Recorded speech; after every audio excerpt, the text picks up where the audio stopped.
Hello, I'm Waqar Rizvi, and this is Scope. Now, Australian Special Forces soldiers have been under the spotlight for a while now, ever since a commission came forth in 2016, I believe it was, to be able to look into their activities while they were still serving in Afghanistan, and that was happening between the years 2001 and 2015.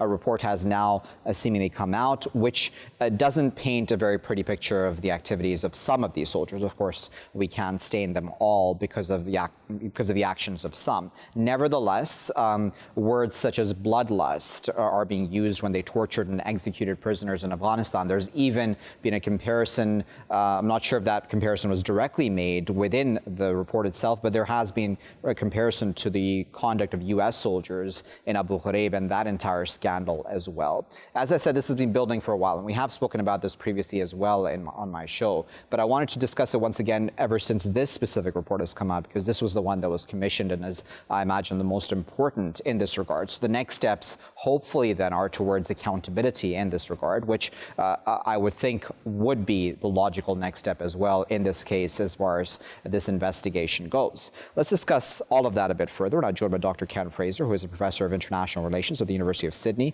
He is usually based in Sydney, but is joining us today from Armidale in Australia. Ken, thank you very much for your time this evening. What are your thoughts, firstly, about this entire issue, right? As I said, it's been building for a while, and now we finally have this sort of report out. What then happens now? How devastating, if that's the right word to use, is this for Australian forces? I'm not sure devastating is exactly the right word to use. As you say, it's we can't paint all soldiers like this, because we have to remember that some of these special operations forces were involved in these, allegedly involved in these crimes, but also those members of those same units were involved in reporting these crimes and whistleblowing, alleged crimes, I should say, and, whistleblowing and reporting these things up the chain of command. And there has been pressure growing for investigations, which, as you say, have been ongoing for quite a while now.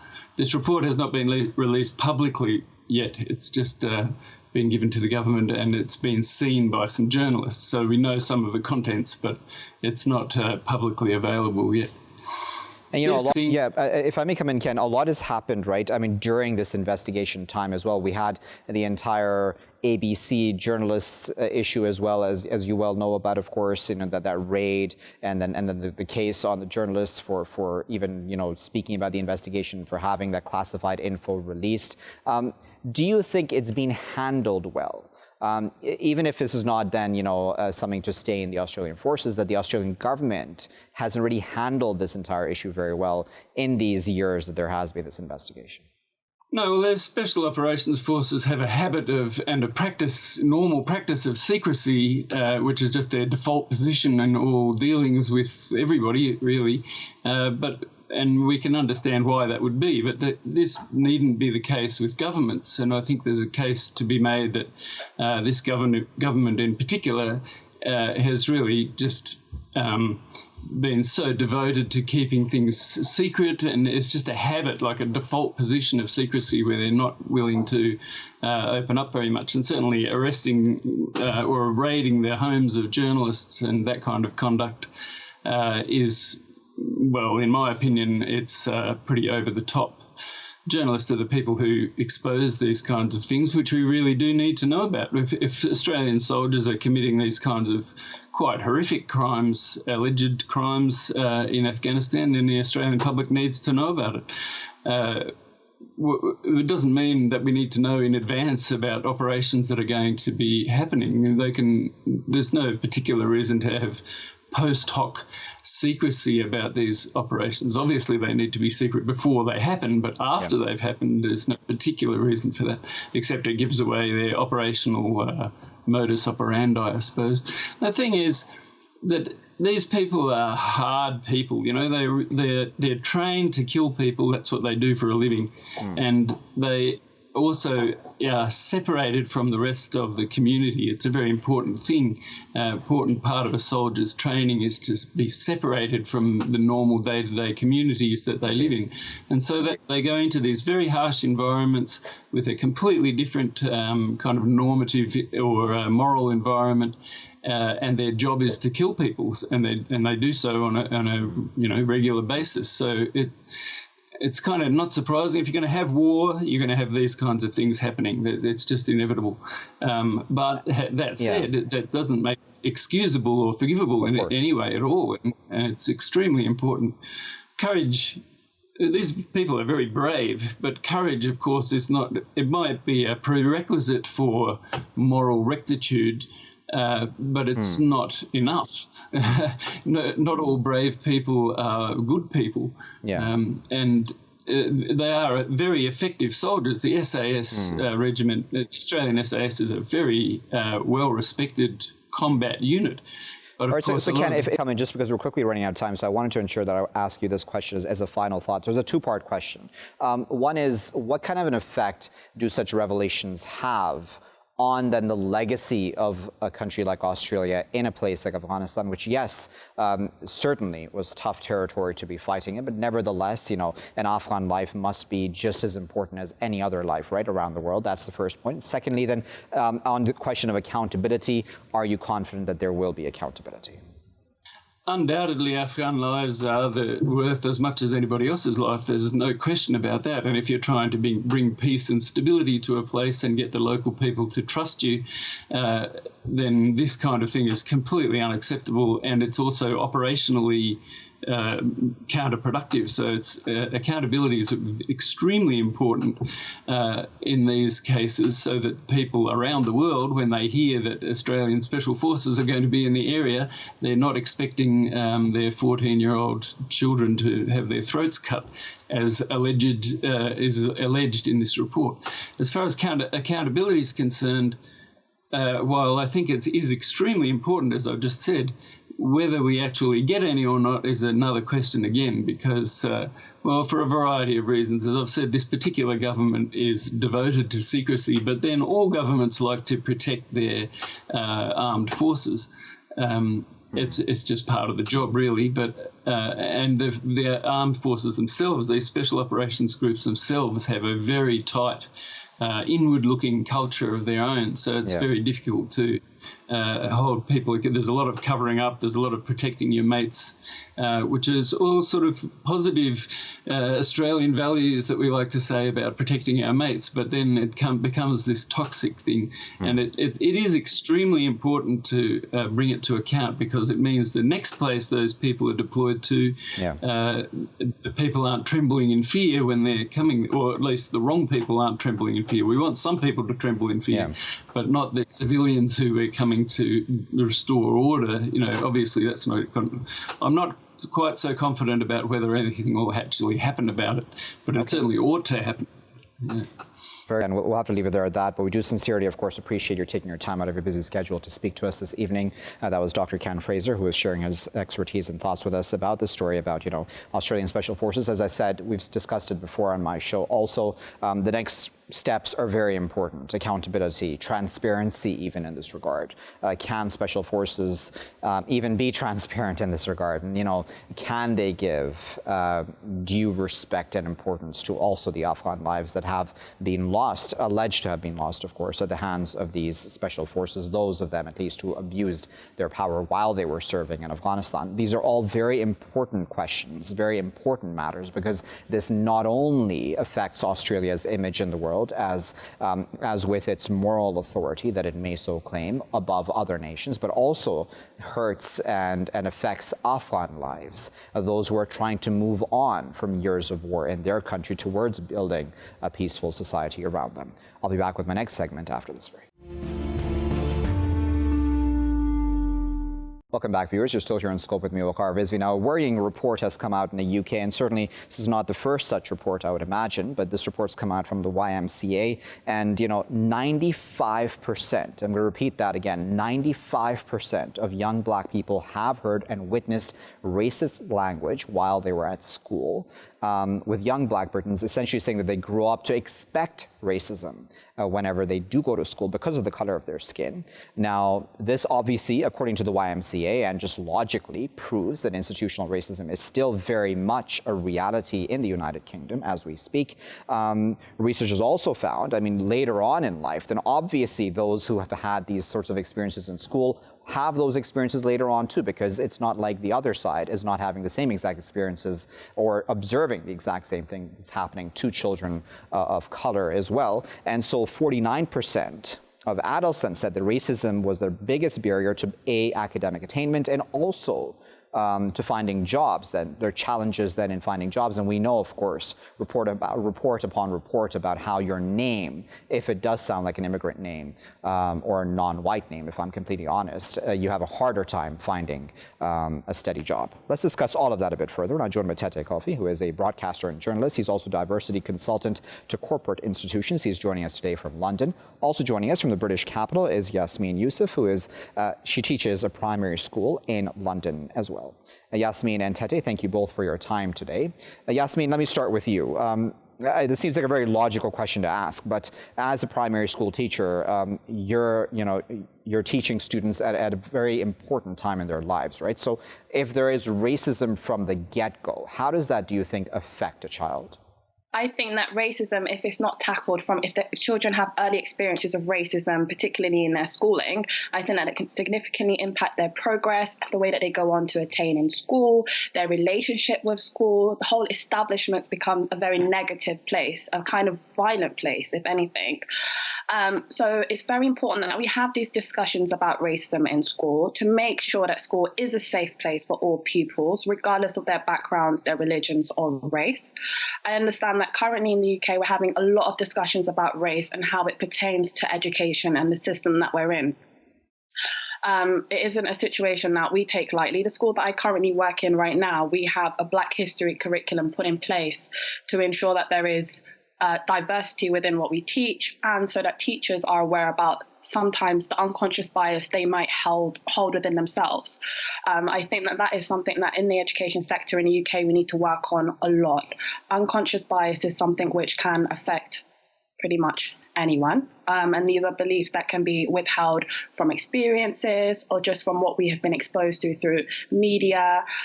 So it's very important that we tackle these issues so that we do not make children unwitting victims to racism as a result of it. Indeed.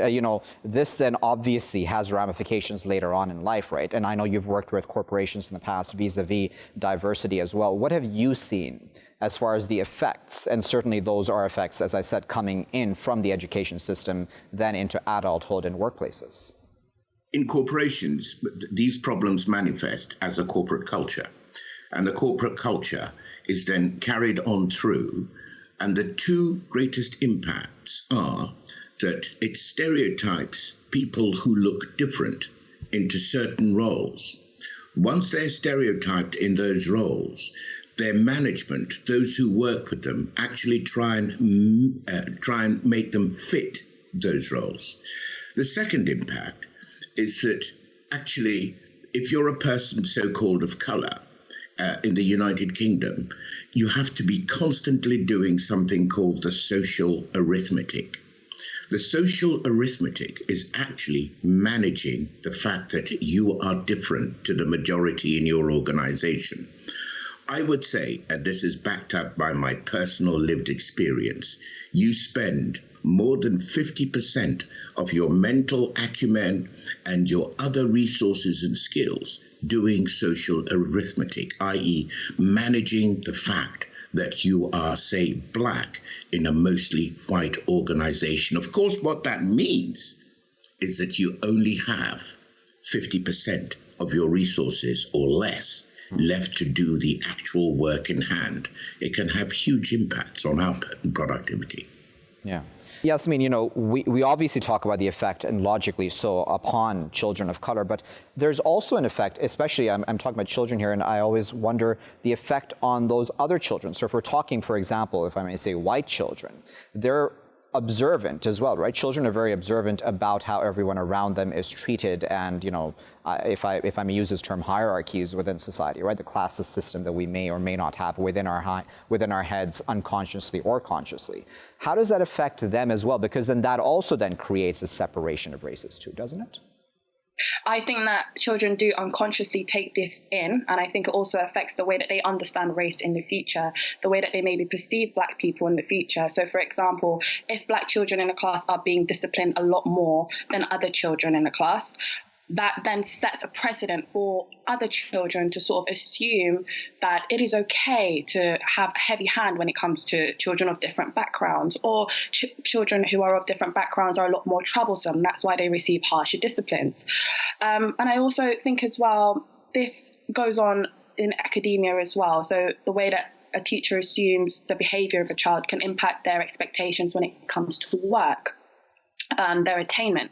And that is something where we see Black children in particular are being failed quite a lot in the schooling system.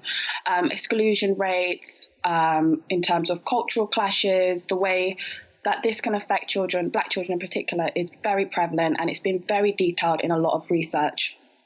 It's something that we need to work on quite a lot.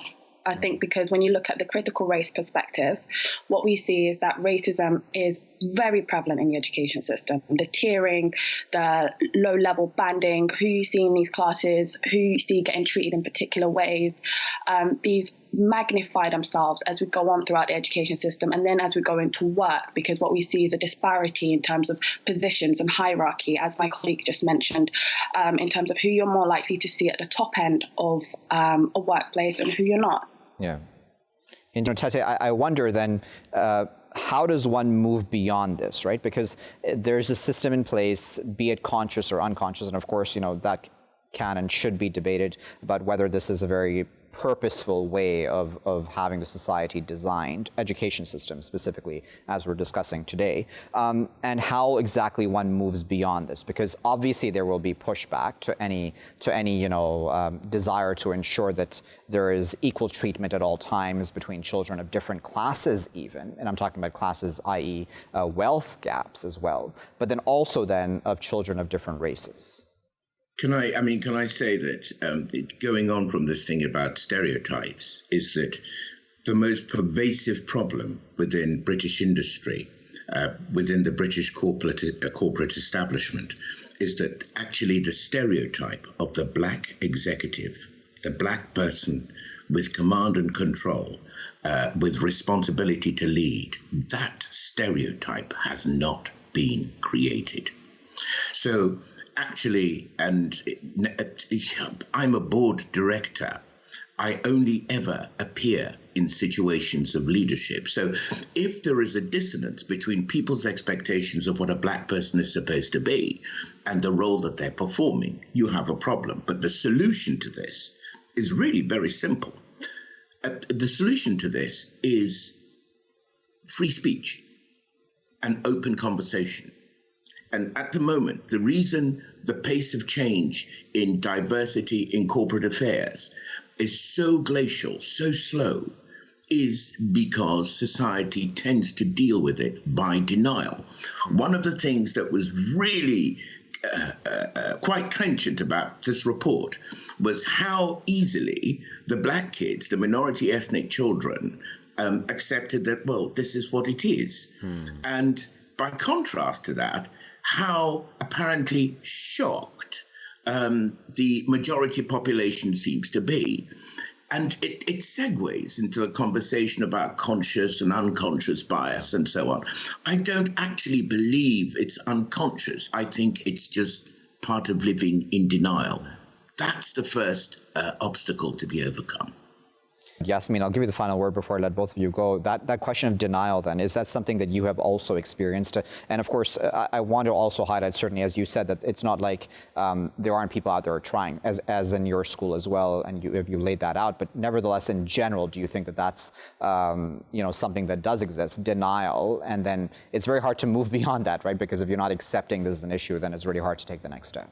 Absolutely. I think the issue of denial is a very big, it's very prominent, especially in discussions when it comes to race. I think the issue with denial, it comes from privilege, I would say, not having been exposed to certain situations, not having experienced it, not having put on the other foot. And that makes people apathetic. It makes them not concerned and maybe sometimes a little bit unempathetic to the plights of other people. I was also going to add that in regards to education right now, the government is under quite a lot of pressure and schools are actually being kind of instructed to be very not very supportive when it comes to anti-racism education. I understand that the government has labelled it as a leftist agenda, and it kind of reiterates the position that we stand in the UK, that race is sort of the ugly topic that's constantly rearing its head, a topic that we're trying to avoid constantly, but you cannot avoid the issue of race at all. And I think it's something that the government needs to be very well aware of. And I think as educators, we need to be very sensitive of. We need to be able to accommodate these issues. We need to be able to ask ourselves these difficult questions and how we can use our position of influence to change this. Indeed. We'll leave there at that, but we do sincerely appreciate both Yasmin and Tetteh for this very important conversation, both of them speaking there from London, sharing their expertise on this worrying report, right? 95% of young black people saying that they experience racism at some point in school. That's certainly not a small number, and this has effects later on in life on both sides of the aisle, right? So for those who are on the receiving end of such racism and for those who are meeting it out or those who are observing it, this creates, again, this society that everyone's just accepted and denies that even exists, really, as Tetteh there pointed out, and as Yasmin also confirmed. But we need to move beyond the denial. It's not leftist or rightist an agenda. It's just what's good for society. We can't have people or children of color feeling like they are lesser than anybody else, because then this affects them later on in life. And then again in the corporate world, when they enter into the job force and they're treated in the exact same fashion by those who have observed them being treated in that fashion, even in school. So it's this vicious cycle which really needs to be broken. And again, the only way to do that is through honest discussions, accepting this is a problem, and then moving on from it. I'll be back with my final segment after this break.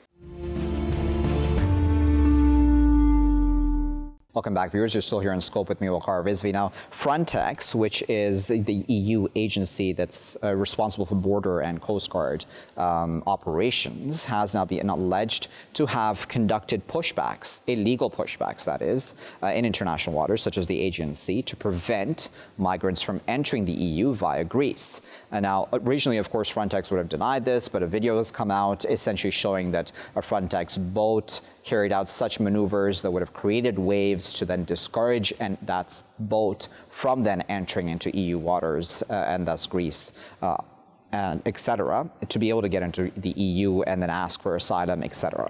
On the other side, we also have then within the English Channel that continuing issue of migrants entering or trying to enter the UK at least via France through the Channel. And we've had 2 adults as well as 2 children die after their migrant boat sank off the coast of North France. And that, according to all human rights organizations, should serve as a wake-up call, because there are at this point in time no legal routes, seemingly at least, for people to claim asylum or to enter the UK or pretty much any EU country, as far as I know, at this point in time, to then claim asylum. So there are only illegal paths to be able to enter the country, and then you can claim asylum. So why not create a legal path for people to then enter, claim asylum, either be rejected or accepted, and then move on? Wouldn't that then be better vis-a-vis saving lives as well as human rights, etc.? Let's discuss all of that a bit further. We're joined now by Dr. Kaunert, who is a professor of policing and security. He's also director of the International Center for Policing and Security. He's joining us today from Cardiff.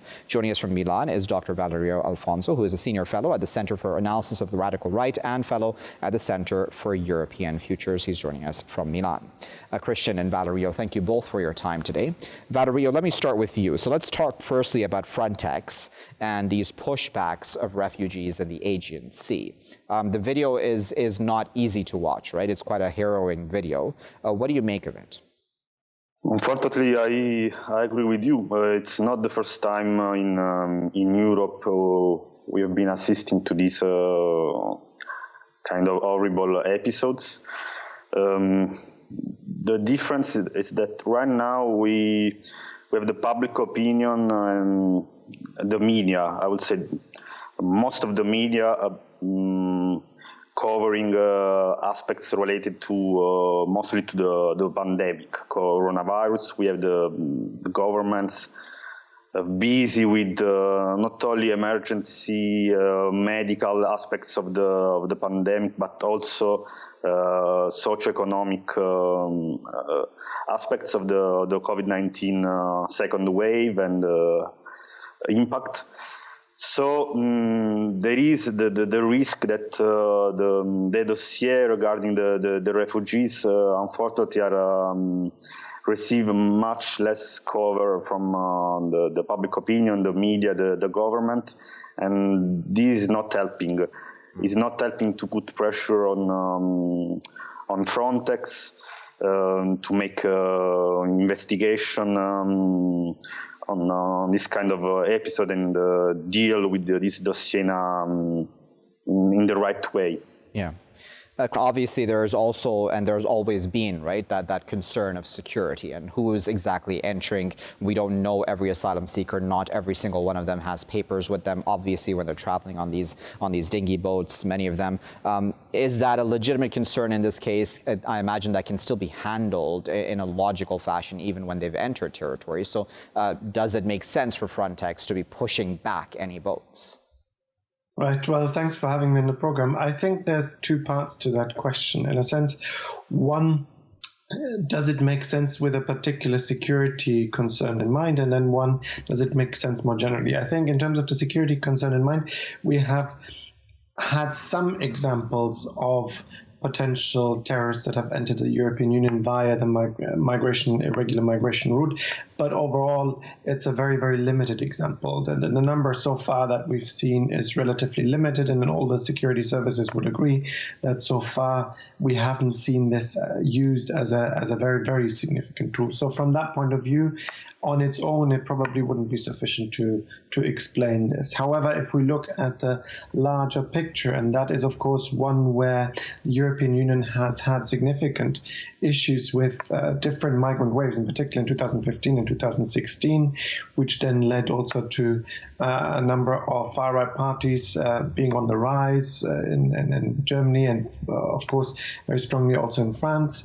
That has created a certain political pressure that numbers are important, and even Angela Merkel, who at the beginning, the German Chancellor, who at the beginning of the 2015 crisis said we're welcoming these people, later on she kind of had to say, well, something like 2015 is not going to happen again. So there's a political pressure for Frontex to keep numbers down, just like there's a political pressure, of course, also for the frontier states like Greece, Italy, and Spain to keep numbers down, because once they enter the European Union, their rights are quite significantly higher than any other parts of the world. So in that sense, this dichotomy is a difficult one for Europe to balance.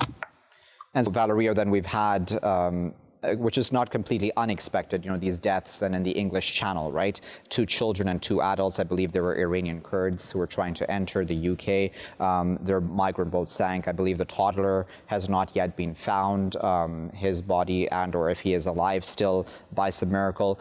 Human rights groups are saying that all these European countries, and especially the UK in this sense, needs to create a legal route to be able to enter the country. Do you agree with that? Yes, I agree, and it's a surprise that so far the UK did nothing in this sense.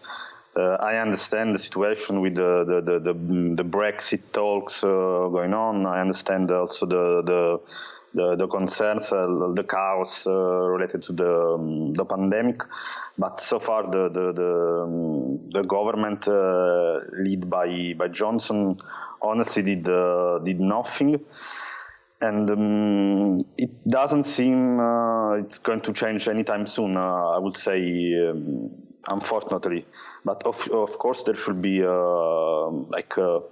the possibility to try and settle this from an institutional and legal coherent framework to deal this kind of situations. Do you think, Valerio, Italy, for example, where you're sitting, would be prepared to have a legal route for people to enter Italy? With the kind of government we have now, with the Partito Democratico which is a center-left party, which is in a coalition with the Movimento 5 Stelle, probably could be a good timing to achieve this kind of legal frames, because probably in the future, especially when the social and economic impact of this second wave of the pandemic will be stronger. We will have far-right parties and radical right parties, and especially the Lega and Fratelli d'Italia. Probably they will have their consensus political support rising again. So will be probably complicated in that situation. So right now would be the best moment, in my opinion. Kriti, your thoughts about that? I mean, is there a reasonable way to do this, to have a legal route created for asylum seekers to enter these respective countries, be it the UK or others? Because, I mean, you know, it's better than having them die at sea, right? Yes. I mean, there have been a variety of different ideas, both in the UK and in the European Union for the last 20 years about that. Even Prime Minister Tony Blair at some point brought a proposal to the European Union to develop those kind of external centres where asylum claims would be assessed, and then people, on the basis of whether the claim is accepted or not, would be allowed into the European Union. So far, it's proved very, very difficult to really establish that, because firstly, none of the southern Mediterranean countries seem to be interested in actually establishing those centres. That on the whole, the incentives that the European Union has been able to provide them has not really been sufficient, and as a result of that, they haven't really had sufficient buy-in from southern Mediterranean countries. But secondly, there's also legal concerns there. One of the legal concerns is, for instance, well, what legal regime would apply in those centres that are outside the territory of the EU, but inside the territory of other sovereign states? Would that then, what kind of legal regime would apply? So there's very, very difficult legal questions that haven't really been answered, and the European Union has been trying to do this for the last 20 years, but so far nobody has really found a very, very clear and positive answer. And I think it's going to be very difficult, even in the next 10 years, to find a very, very clear way of dealing with this, even though the problem is not going to get easier. If anything, it's going to get worse over the next 10 years. Exactly, Valerio. I'll give you the final word on that last point that Christian there made. You know, about this issue, it's not going to go away, right? It'll probably only get worse, unfortunately, if we're completely honest. Is Europe well prepared to deal with this then? Because, you know, having blinders on will not make those people who are coming on these boats go away. And just being, you know, a lot harsher with them, again, goes against all the moral values that Europe claims to stand for. I don't think from the perspective of the European Union is going to get better unless we have one country whose leadership could change the situation, which is Germany. Right now, we don't know who will take the place after Angela Merkel last term. So this is a little bit leaves us in uncertainty, but in my opinion, cannot be solved without Germany expressing an important and sophisticated point of view in Brussels.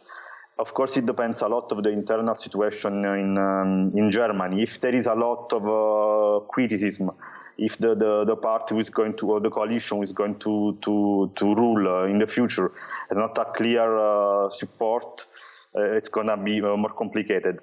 Otherwise, it could be a possibility, since so far Germany has been among the member states of Europe dealing better with the pandemic. This gives also Germany an upper hand and more support internally to ask in Europe the possibility to deal with a coherent frame with this kind of situation regarding the refugees. Right. So really, it really depends on Germany, in my opinion. Okay, there's a final word, but we sincerely appreciate both Christian and Valerio for their time today and for sharing their expert insight on this. It's worrying, isn't it, to have the EU border and Coast Guard agency being the one who is pushing back vessels of innocent people, largely, of course, who are trying to reach the shores of Europe, seeking safety from persecution and war, etc., or even poverty, right? Really, in some cases. They have every right to seek asylum. That is an international right that every single person has to be able to escape their respective situations in which they are suffering.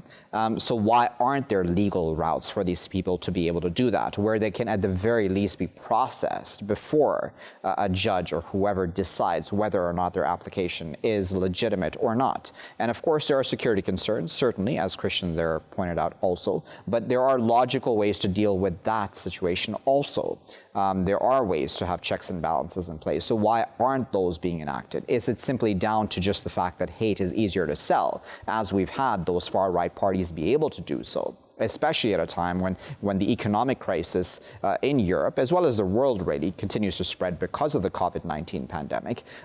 Hate is just an easy scapegoat in this regard. Migrants are an easy scapegoat in this regard, but even if they weren't there, those very economic issues would probably still very much exist. So we need to deal with this issue in a moral fashion and also deal with our corrupt politicians in Europe, etc. I'll leave it there for now. I've been Waqar Rizvi. Thanks for watching.